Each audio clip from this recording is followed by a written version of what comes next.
guys, Tyler with Meeple Mountain here, bringing you another board game review. This time we're going to be looking at Shiver Me Timbers from our friends over at, I'm going to do my best here, it's Welflucht Verlag.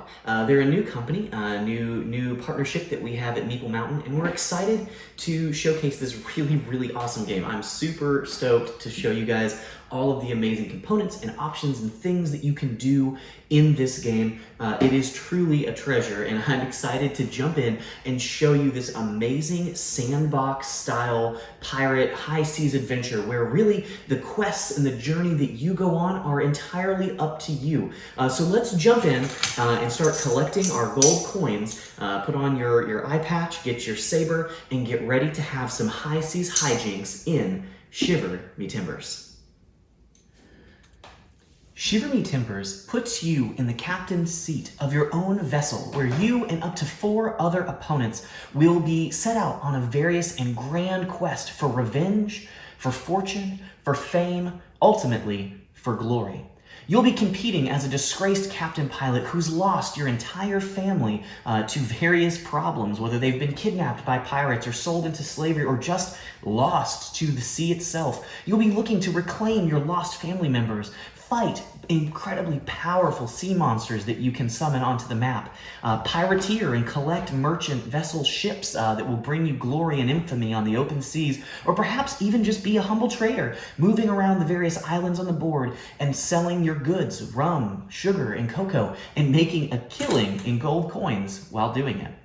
You'll be set out on various quests that are laid out at the bottom there that you can see. These are random. Every game is going to be very different with the quests that you're set out and the challenges that will be set before you. But how you go about those challenges, it's entirely up to you. You could choose to work with the governor and kind of be the king's hand, the king's dog, depending on how you want to look at that, doing missions for the government, trying to quell the pirate insurrections and bring law and order to the islands. Otherwise, you could choose to be a pirate yourself, running and collecting all of the merchant vessels on the sea trade routes and stealing their resources for yourself. Or, if you're brave enough, even collecting and raiding all of the various fortresses that are set up around the islands. You can raid them for their great amount of wealth and treasure directly if you're powerful and strong enough to do so.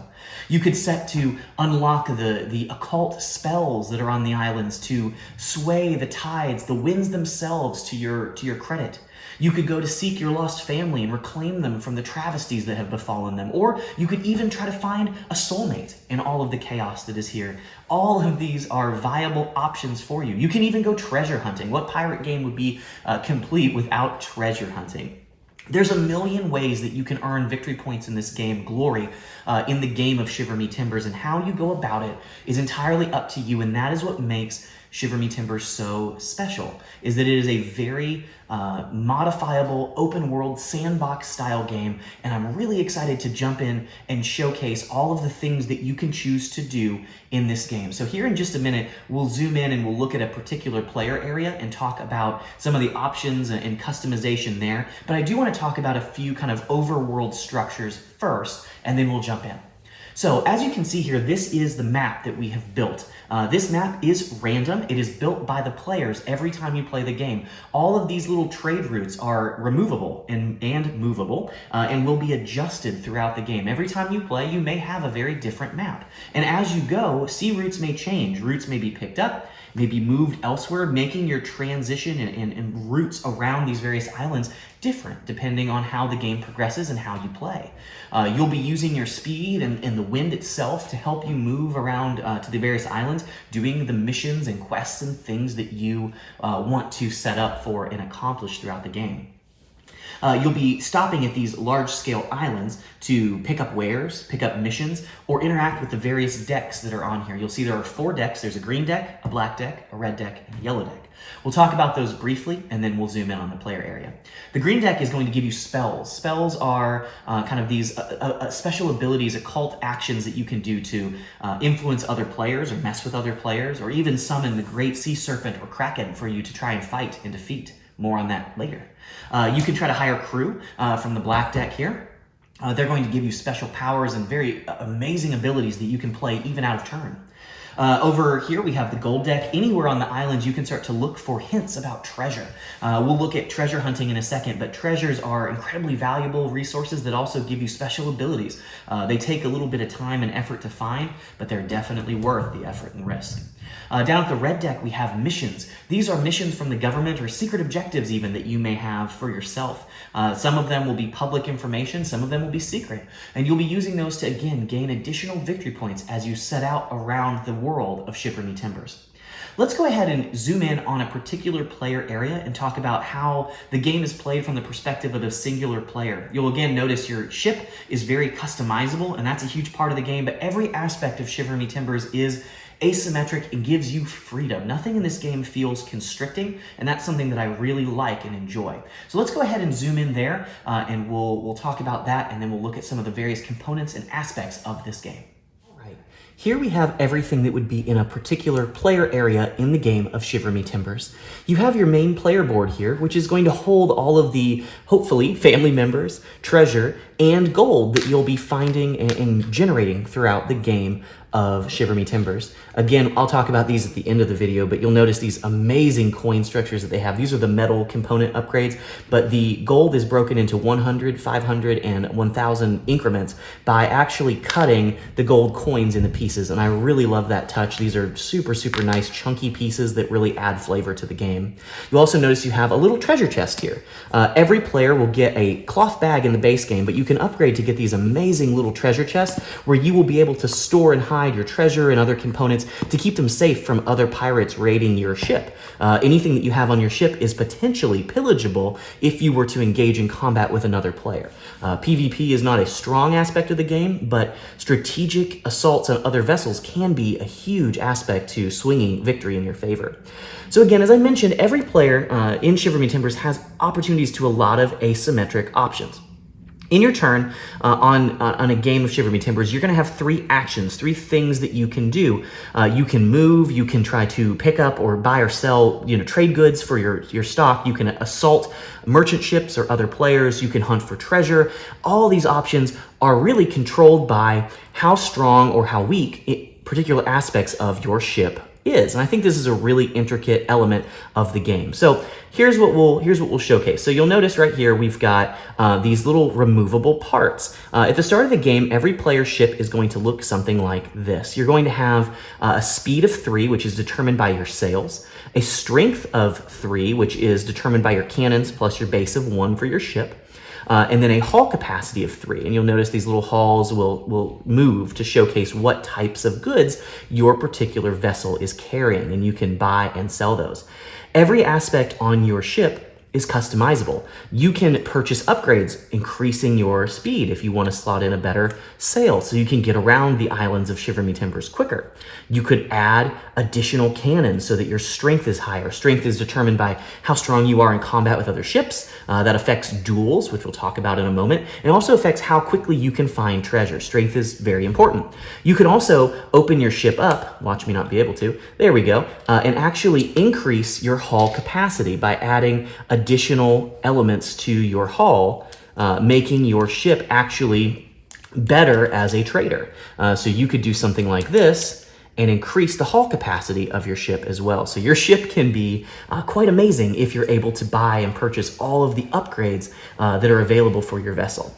So again, I talked about freedom and asymmetry in the game. Of course, you can see how that is reflected in your ship and your ability to modify it, but also you're going to have a talent at the very start of the game, and you're going to pick one of these 6 potential options, and that's going to be your specialty or your talent. You can look through these, but basically they're all going to be specific, nuanced abilities that are going to help you travel faster, be better at fighting other opponents, finding treasure, selling items at increased value. There's all kinds of really awesome options that will help you choose your strategy and chart your path in this game. Also, the location that you start on the game board is important there. As I mentioned, there are 6 islands. You can choose to start at any of those islands, gaining potentially resources if you want to start being a merchant and selling things. You could start at locations that will give you cards as well, whether that's missions or crew or even the spells that are in the game of Shiver Me Timbers. Where you choose to start your location will determine how you start out in the game, and these will also then be how you will qualify for in-game objectives as well. We mentioned that briefly at the beginning, that there are these kind of large-scale missions or objectives in every game of Shiver Me Timbers that are different. We'll look at those in just a second and how you'll qualify for them, but one thing I wanted to mention is you'll have these secret little markers. Every game in Shiver Me Timbers, you're going to pick 2 of the 5, or maybe less, depending on the player count, of those missions that are available, and you're going to put the marker for the ones that you want to qualify for into your chest. You're going to pick 2 of them secretly and hide them in your chest, and those are going to be the 2 of the however many missions in the game that you're going to be striving for secretly, and you'll get bonus points if you're able to qualify for those particular objectives. So let's go ahead and transition over to the objectives and talk about them, as well as dueling in the game. Here we have what is obviously one of the most important sections of the Shiver Me Timber game, which is your in-game objectives. There are many different objectives that can come up in a game of Shiver Me Timbers, but you're going to randomly shuffle and deal out a certain set of these based on the number of players. So obviously if we had 2 players, we're putting out 3 players, we're putting out 4 players, 5. There's always going to be one more than the number of players. All of these have different objectives, and you can read them, but you'll see some of these. For instance, the Big Game Hunter is going to have you want to successfully hunt the Kraken and the Sea Serpent. Family Man, they're going to want you to rescue 3 of your lost family members. There's all kinds of different objectives, from collecting gold, defeating fortresses, not getting defeated by other players. There's all kinds of various things that you can be striving for in this game of Shiver Me Timbers. Each of these have 2 seals. Seals are victory points in this game, so when you see that symbol, that's what you're hunting for, is victory points. When someone qualifies for an objective, first, they're going to put one of their markers on the 10 points. That's going to be 10 victory points for them at the end of the game, plus an additional 5 if this was the particular number or objective that they hid in their treasure chest, as we talked about earlier in the game. That's going to be a way that you could generate additional points. Every other player who qualifies for this objective will stack their tokens on the 5 slot. So multiple people can qualify for this, but they're progressively less valuable as you go. This is also the predominant game end trigger in a game of Shiver Me Timbers, which is once there have been an equal number of these as players qualified for. So once 4 of these have been claimed, that is going to signify the end of the game. Everyone will finish out an additional round of play, and the game will be over. So you'll want to keep track of your opponents and what they're working towards. If you see someone squirreling away a lot of gold, you'll know they're probably working to collect gold, and you may want to try and, I don't know, raid them and take their gold away. There's all kinds of different objectives that will come up that make every game of Shiver Me Timbers, again, very unique and very different. The other thing we need to talk about on this board is this board also has and holds the duel track. Now, duels are a very important aspect in Shiver Me Timbers. They're going to affect how you fight and board merchant vessels, as well as how you may fight with other captains, as well as even fortresses if you're brave enough to try and tackle them. You'll notice here we have this fun little dueling mini that's going to be represented by the red attacker and blue defender section of the board. We'll turn them that way. And what you'll do is whenever you want to raid a vessel, we'll talk about this from a merchant vessel perspective, you're going to look at that vessel and you're going to determine its stats. Every vessel is going to come out with a 1 or a level 2 ship. And you're going to then, when you want to attack that ship or when you land on a space with that ship, you're going to reveal its stats. Every ship has 3 stats. It's going to have its storage capacity, its hull, its speed, and its cannons. All of those things will factor into what you'll be working on or fighting against as you try to raid that ship. Again, you're going to compare that to your vessel's speed and strength. And the way that this will work in combat is you're going to compare your speed. The first thing you'll do is you have the option to potentially gunfight against that ship if your speed is higher than it. You can use an action on your turn to gunfight the ship, and that will deal a damage to the ship, which reduces its strength. And strength is factored in for the next step here. You can gunfight multiple times, again, assuming your speed is greater. Gunfighting is a little more involved if you're playing against another player, but I'll leave you guys to kind of discover that as we play through the game. So yeah, you can gunfight or you can attempt to board. When you board, you're going to evaluate your strength. So in this illustration, we see this particular vessel has a strength of 4. This ship has a strength of 3.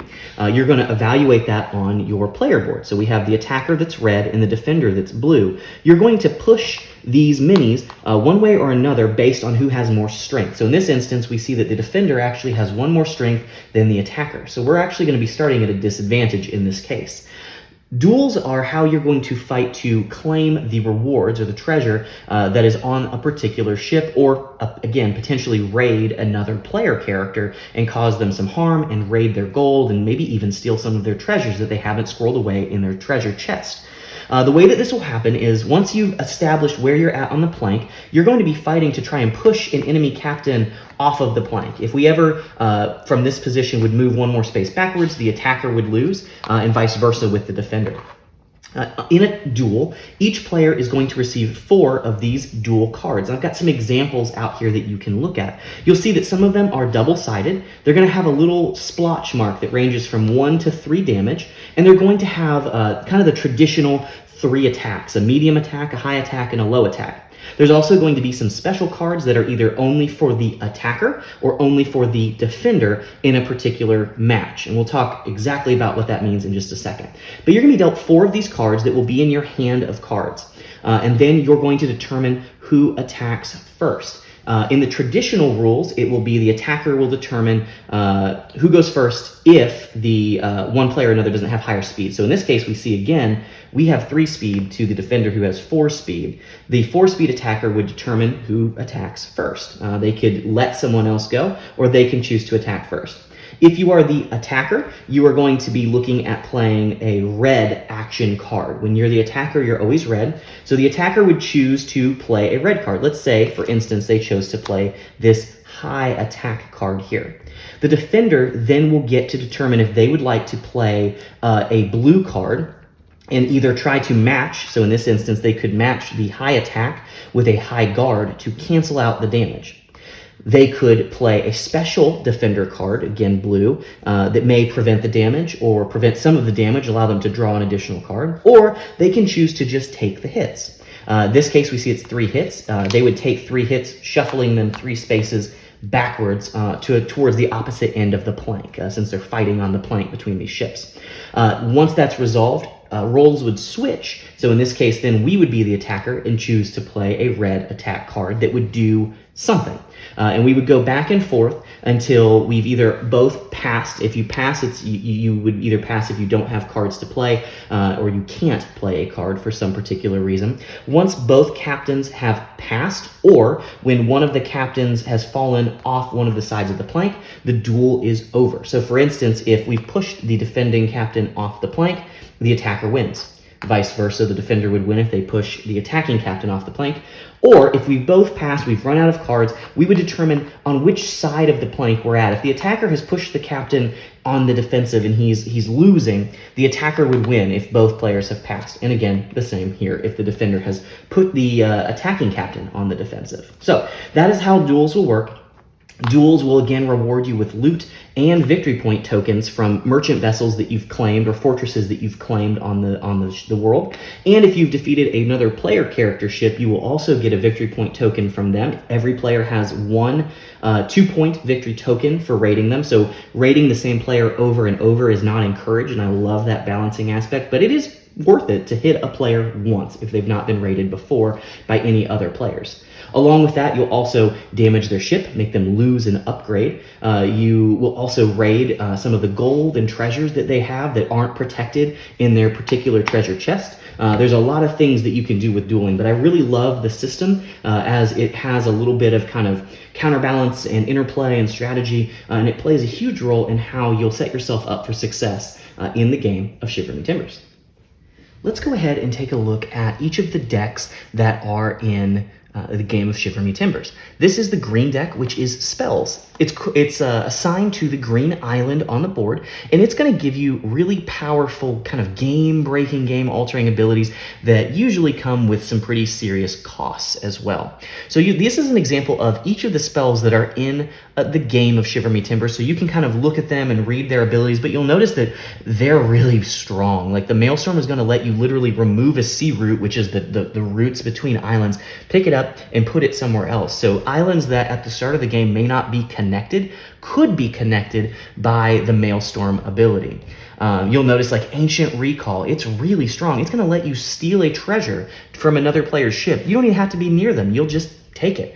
There's some really, really interesting abilities here that will change the way that you play the game. This is also worth noting one of the very few, or if not only, ways that you can call the Kraken, which is one of the two sea monsters in the game. We'll talk about the sea monsters a little bit later in the video, but they're all very powerful. You'll notice that almost all of them have a little red like price tag associated with them, except the Hummingbird Totem, because it's pretty nice, but it's a relatively light spell as opposed to the rest that are very strong.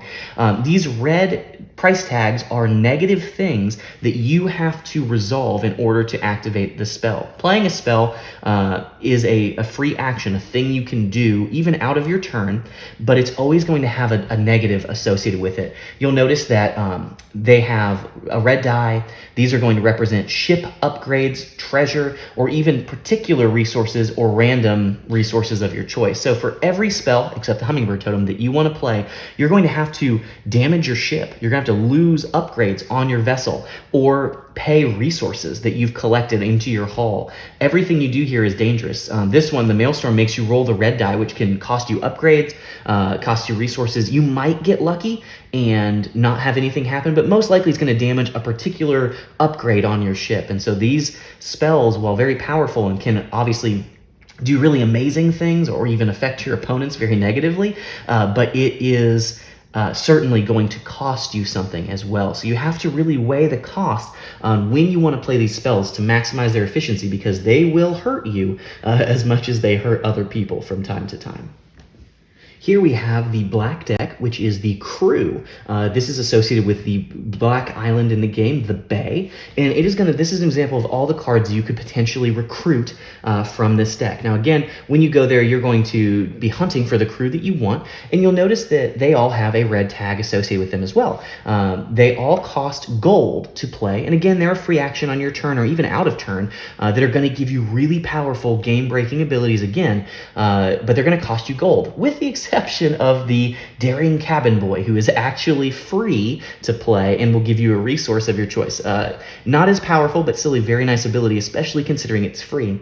If you're reading through these, you'll notice that some of them are really mean, like the Scurvy Saboteur that's going to remove resources or upgrades from another ship. So you could mess with your opponents that way. Yellow Jack, who's actually really powerful, he's going to let you put a pest marker on an island of your choice. And what that is there's a set of tokens in the game that you can literally shut down an island for a turn because of the pests on the island, the rats, the bugs that are going to get there and actually prevent people from going there. So a really well-timed Yellow Jack could mess up what an opponent is trying to do, a mission they're trying to complete, or a fortress they're trying to raid, perhaps. It's worth noting that once you've put a pest token on an island, at the end of the round, you're going to flip this over, and that harbor will never be able to be affected by a Yellow Jack again. So make sure you plan and are very careful about when you want to play these. But all these cards are very powerful and can do, again, these amazing game-changing things. And I love that about Shiver Me Timbers, that these cards can really swing things in your favor. You'll notice the First Mate also is one of the only ways that you can call the Sea Serpent in the game, the other big monster that we'll talk about fighting here in just a minute. Here we have the red mission deck, and that is associated with the Red Island, Port Royal in the game.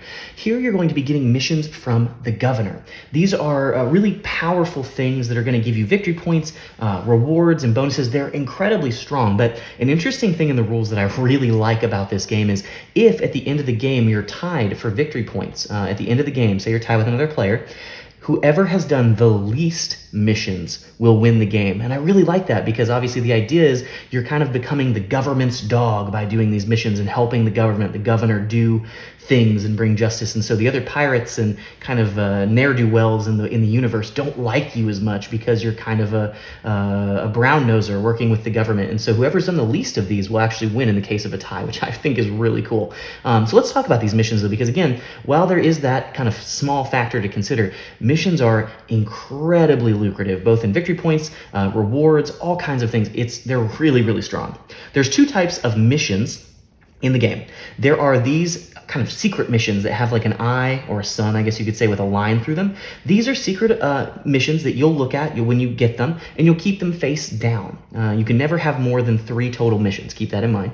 Then there's these open eye missions as well. If you choose to take one of these open eye missions, when you take it, you put it face up in front of you, and it is revealed. Everyone knows what you're working on. It's common knowledge for the table, and you can never have more than one of these open missions at a time. And so getting missions is a really intricate aspect, and if you draw and only have open eye missions and you already have an open eye missions, you kind of wasted your action. There's a lot of economy you have to think through here. All of these missions are very random and have lots of different things. It may be wanting you to go to a specific island around the board and do a specific thing. You may need to raid an X number of merchant vessels or sell trade goods, all kinds of various things. You may want to visit different islands and be able to show that you've been everywhere. And the rewards are about as varied as the missions themselves. You may get particular crew and gold. You may get resources. You may get treasure. You may find a lost family member who's being held by the governor, and you're kind of being blackmailed to do this work, and they may release a family member for you if you do a dirty mission for the governor. There's all kinds of things in here, and this deck adds a lot of flavor and feel to the game. And it's another interesting way that you can choose to play Shiver Me Timbers. The other interesting aspect is there are missions in here that are special missions, they're title missions. And if you complete these more challenging missions, you will gain an actual title that will stick with you through the rest of the game. It'll give you a permanent buff or bonus, and maybe will change the way that you play the game. So you can really spec into missions and try to gain the benefits and the power of having the government and the military kind of backing you secretly even. Really, really interesting stuff. This deck is super fun and just chocked with flavor. Now, of course, no pirate-themed game would be complete without treasure hunting, right? That's what we all think of when we think of pirates, is the ability to go and hunt for and find treasure. And so this is a huge aspect of the game as well, is hunting for treasure. Every island you go to, you can try to find rumors of treasure that are hidden around the world of Shiver Me Timbers. There's 2 types of treasure, ultimately, that can be found in this game. There's a third, I guess, we'll talk about in just a second. There are lost family members. Your daughter, your son, and your best friend, which is a really cool looking dog, are lost. They're not captured. They're just lost on the islands, and you need to go find them. There are also really powerful artifacts, treasures that can be found as well. And they're going to be worth victory points and all kinds of extra things if you find them. Now, every card has kind of a similar breakdown. Again, you'll notice some have points, some don't. They're going to tell you the specific island that particular treasure is lost in and where you need to go to find it. So we'll notice, like this particular example, we have Drake's Rapier, which is on St. David. So we would need to physically take our ship to St. David, where we can use this really cool treasure map to hunt for that particular treasure. It's going to tell us how far we have to go, how challenging this particular mission or treasure is to find. This one we'll see is at 22. So you can kind of look at these spaces and you'll see you've got the Roman numerals here that'll walk you out to where you need to get to. So every player has these little chits, they're progress markers, that'll show you how far you need to go. So you would mark point 22 on your map, and that's how much effort you need to put into to find that treasure. You'll also notice like there are some bonuses potentially that you could spend resources to gain an advantage. So if you had a lot of, in this case, cocoa, however you want to pronounce that, you can spend those from your haul to gain additional movements.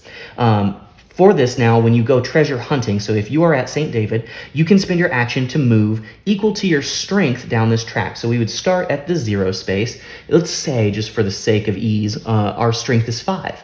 As an action, again, remember you have 3 actions on your turn, you're going to move 5 spaces. you would then get to roll the corresponding die that are associated. You'll see there's green, white, and red dice on this track that if you land there, you may have to roll that dice. The green die is going to be usually a good thing. The red die is going to be the opposite, usually a bad thing. And the white die is kind of a mixed bag. You don't know what you're really getting. It's usually pretty nice.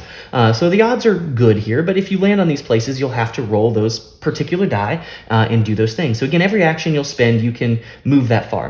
And as a free action, you can spend Cocoa, in this case, from your haul to move an additional 3. So if you maybe, for instance, landed here but really didn't want to roll the red die, because remember, the red die is bad, you could spend a Cocoa to move 3 more spaces. You'll continue doing this even if it's between turns. Like you may be stuck here, and that's fine. You'll just leave your progress tracker there. You're still hunting for the rapier, even if your turn is over. Next turn, you could finish. As long as you get to or beyond wherever the actual end marker was, you will claim this treasure.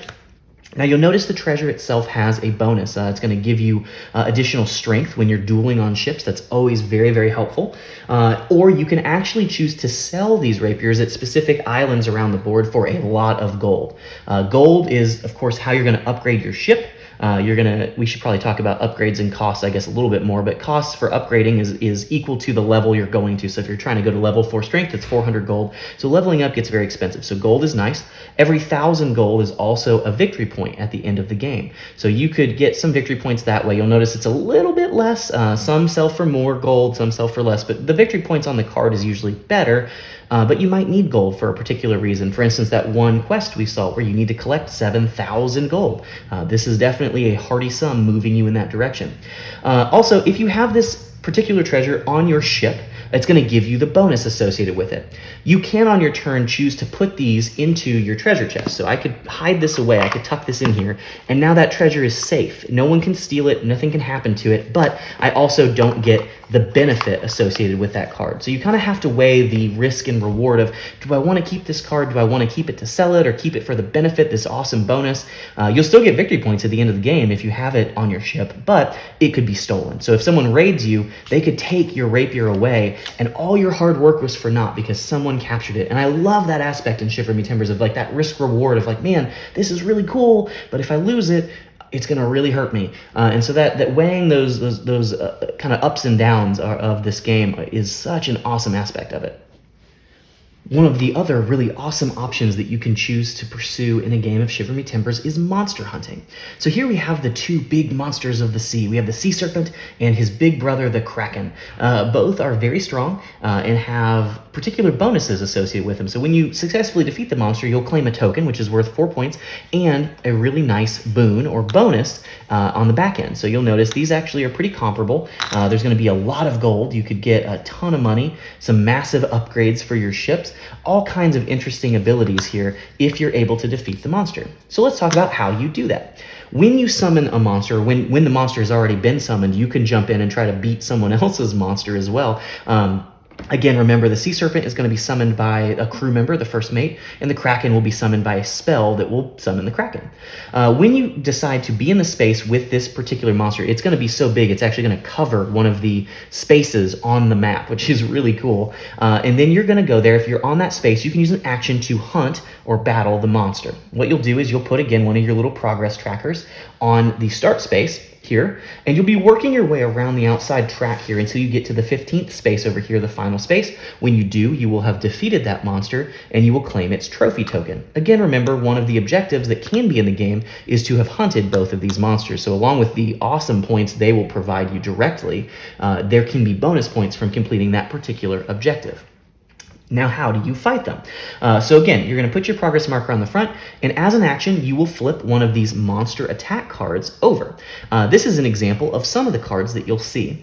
They're going to give you usually an option or perhaps something just that has to happen. And it's going to tell you how far you'll move on the track. So for instance, you'll see here like finish it. It's going to give you 3 options. You could choose to just move 1 space forward. It's completely safe.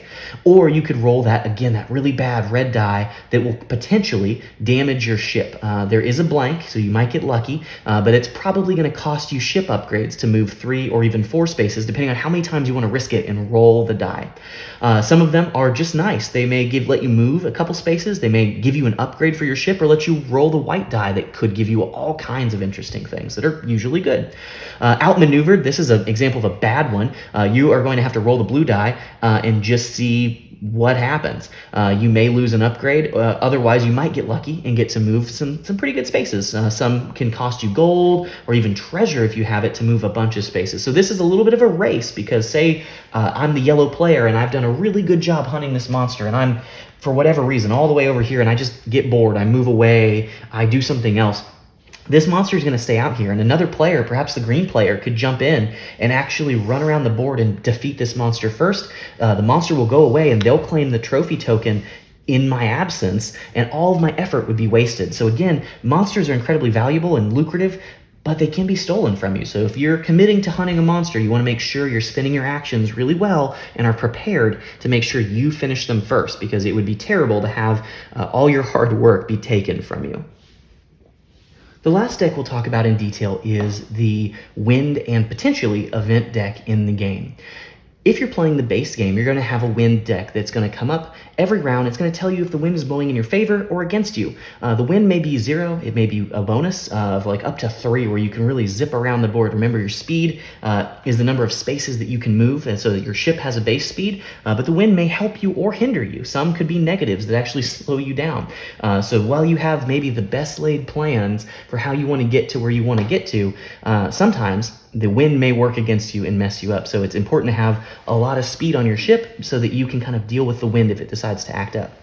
There is an optional element, which I really like in the game, which is that every time you finish a wind for the round, you'll flip this over, and the backside is going to have these particular events. They're all different, and they're going to do specific things. You can kind of see here, there's all kinds of different options that may help you upgrade particular abilities, or even roll the special dice and get free bonuses. There's all kinds of fun events that will change the game, and again, just keep it fresh and make different things, unexpected things happen. And I think that's really, really fun. To keep things always kind of up in the air so that you never know exactly what's coming. So again, these cards will really change the flow of the game and keep you on your toes. And that, in a nutshell, is everything you need to know about Shiver Me Timbers. I hope you enjoyed watching this video and learning how to play this really awesome sandbox style game from Wertflet Verlag. Again, doing my best there, guys. This is an awesome title that I was really excited to play and share with you guys, just because I think it's unique and it brings a lot of cool aspects to one game. I love the modifiable ships and all of the fun that brings, just wanting to add pieces to it. I love all the different options that you can pursue and the freedom that this game gives you as it just kind of drops you into this world and lets you be free to explore and pursue all of these different ways to win the game, to earn points and win. Lots of beautiful art and lore and structure, as kind of just feelings are infused into the missions and the cards, and it's just a really, really fun game. So thank you for checking it out. I hope you enjoyed that. And what did I think about it? Well, as you can tell, I was really excited about it. Overall, very, very positive review of this game. I think that there's a lot of fun packed into this title.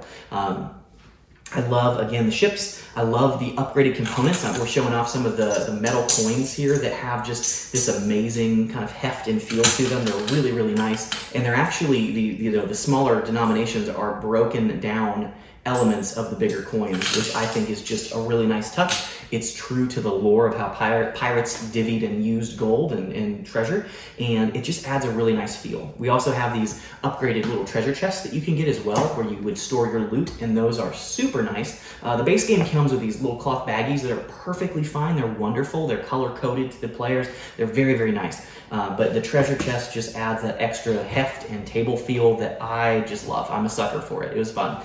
But yeah, this game is amazing. I'm really excited we were able to get a review copy. Again, resounding positive review. I love the way that the board is built by the players. Everything is structured but to you. You're able to connect and reconnect and disconnect the sea lanes and change the map throughout the game. I think that's a really cool touch.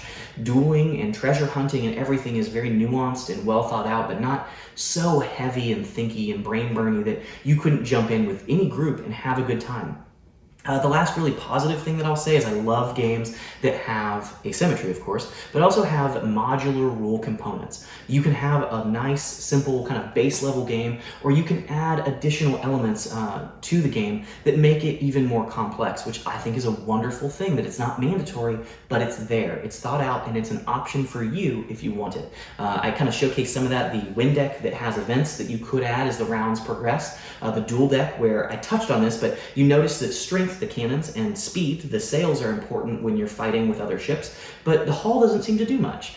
There's an added rule where the hull actually would allow you, if you have a larger hull than your opponent, to discard cards equal to the difference and draw new ones. So you could make your dual deck of cards even better, which is nice. So every aspect of your ship can be valuable in that way. There's lots of fun little rules that you can add if you want them that add additional value and nuance and depth to the game. And I think that's wonderful. So overall, this game really kind of falls into that vein of Western Legends style game, which I love, that gives you just this amazing sandbox to play. And there's a thousand ways you can pursue victory. And they're well laid out, they're digestible, they're easy to understand. And it's just a really, really nice game. Additional touches, again, the design, the art, the theme, the lore is all beautiful. The iconography, the key for where you can go and what you can do, is very clear. It's really easy to know what you're able to do at a particular island. They all have these handy dandy little cheat sheets that are with them, I guess, that let you know at a glance, like, oh, that's what I can do at that place. And that makes things really easy to understand. Again, another note that we all care about as gamers, the rulebook. The rulebook is exceptional in this game. It is big, but it is clearly laid out. You know where you're going and what you're looking for, and you can find it, and nothing is shortchanged in the rules. Everything is laid out with illustrations and examples, and is very clear and easy to understand. I did not struggle to gain and grasp an understanding of every aspect of this game from the rulebook, which is wonderful. It was a breeze to get into and know what I was doing. Another added note, as far as like the negative side of things, I always try to have a few to counterbalance my usually raving love of games. With the map, again, I love that the map is modifiable and changeable, but it was a little bit of a bear to get set up. Maybe that's just me, but as I was building this, it was a little tedious to get every piece lined up just right and make sure that everything kind of stayed. As things moved, like other parts would shuffle and you're trying to get everything connected, but that's a small critique. It is easy to fix, but that is just a thing to be aware of. The only real critique that I have of this game, which is just the nature of the game, is that, as you can see, it's a table hog. This is a 6-foot table. It is quite large, and this is a setup for 4 players, and there's not a lot of space. There's a little bit of wiggle room, but this thing takes up a good chunk of space when you want to play it with all the decks of cards and the player area and just the board itself. This thing is big. It takes up space. This will actually play an additional player. There's a 5th player expansion as well, which is wonderful, but that's even more space that you're going to be taking up. And so it's just worth knowing in the back of your mind, if table space is limited for you, that might be a consideration in Shiver Me Timbers. It's a big game. It's a big boy. He takes up some space. So definitely something to consider. But again, I really love all of the aspects and balance that are thought about in this game. There's no surefire way to win. All of the various ways that you play, or the hybridizations between them, are all valuable, are all valid ways that you can play Shiver Me Timbers and have a really good time doing it. So if you're a gamer and you're looking for a sandbox style game that is just dripping in quality pirate theme, then Shiver Me Timbers is definitely something you should check out. From my opinion, I would say it's one that you'll really enjoy and have a good time getting to the table. It's really fun. It's unique, it's innovative. Again, I love what Verlag is doing, and I'm excited to see other titles that they produce in the future. Really excited for the content that this company is going to continue to put out. So thank you so much for checking out this review and listening to me talk. I hope that you'll continue to come to Meeple Mountain for all of your board game related content and needs. And as always, happy gaming. Thanks for watching, and I hope you enjoyed this video. Check out some of our other Meeple Mountain content. I promise you won't be disappointed. This is Tyler Williams, signing off.